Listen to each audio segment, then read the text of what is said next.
Guys, George from Adventure Sports here, up in Noosa. We're out in Lake Weyba doing a landing at Lake Weyba. So now we've launched our kite, we've been kiting. We want to show you how to land a kite. Okay, we've got a kite flying, it's a 13-metre juice flying in the sky. Duotone standard, truss bar, all set up properly. We've got our kite on our right-hand side, left-hand line is the up line. We've done that so that's the safety system works neater and better. You've got to be aware that make certain there is nothing downwind in what's called your crash or kill zone. The length of your lines, a big half circle downwind of you.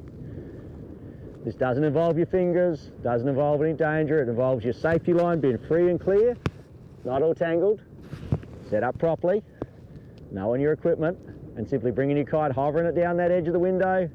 It gets about the width of the kite off the water, making certain your safety leash is hooked up properly. Let go your bar, activate your safety line, and your kite lands by itself. If I'd had that a little lower, it would land even gentler. Our kite is then sitting on the water. If I want to recover it, I then stay upwind of this line, going all the way across to my kite. I can show you more advanced ways of doing this, but I'm just showing you the safest and easiest right now. Put my chicken loop back on to my safety line. Again, staying upwind of all these lines, bringing my kite to me. Feeding my lines out nice and gentle here so I don't get any big tangles, not walking downwind.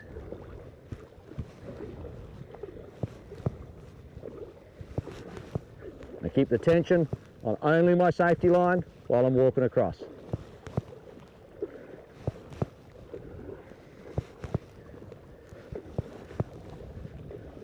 Once I get to my kite, I work my way to the middle of the kite, going up the bridle, and the kite is secure. When I get here, I wind the lines onto the bar. Standard figure 8, nothing special. I do this before I walk in to avoid getting lots of tangles. When I get inside, we're going to unwind the lines and relay them out before we pack up. If you have tangles in here, just wind them onto the bar as quick as you can, nice and neatly. Doesn't matter if they look messy, you can sort them out on the beach. Pretty neat today, so it's not too bad. Just before I get too much tension on it, I simply wrap those around, make sure they're not going to fall off. Put my line keepers on. Go into the middle of my kite, picking it up. Do not let go your kite. For some reason, people seem to let go their kite. Keep hold your kite, walking it in.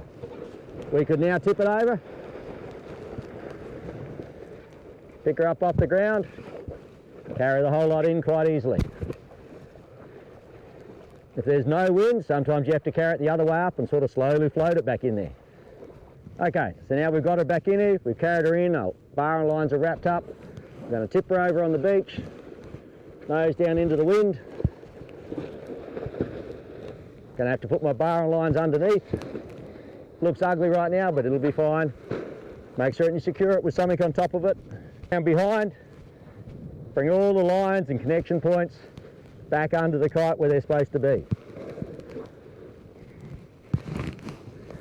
Everything behind our kite. And so this seems to be about where people make major mistakes. What people do is they have some tangles on their bar and they take the lines off their kite. If you take the lines off your kite, it takes you twice as long to sort them out. If you simply just take a bit of time now, the kite's drying, it's good for it. First thing I do is I get behind it and I try to sort out as much as I can without getting too much tension on anything. I separate that red line from all the lines that are coming off the kite.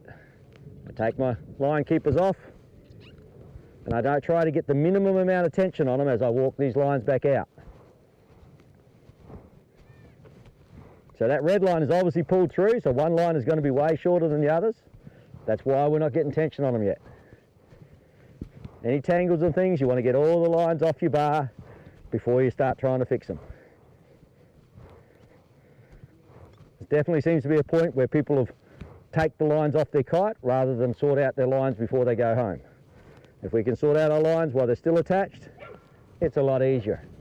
So this line is still pulled through. All I do is shake my bar and lines, gently put a bit of tension on them as I go, And you'll see it's coming back through, all the way back through to where it was. Could even check my lines here. They might be a little bit tangled, but actually they're not tangled at all. There you go. One little twist. I can see all the way back there. Our lines are good. Okay. If our lines were tangled at this point, I would take one outside line out, pull it through, then walk it back up. Next outside line out, pull it through, then walk it back up. Generally that will have untangled it. Okay. Doesn't take long. We're going to be able to wind them back up.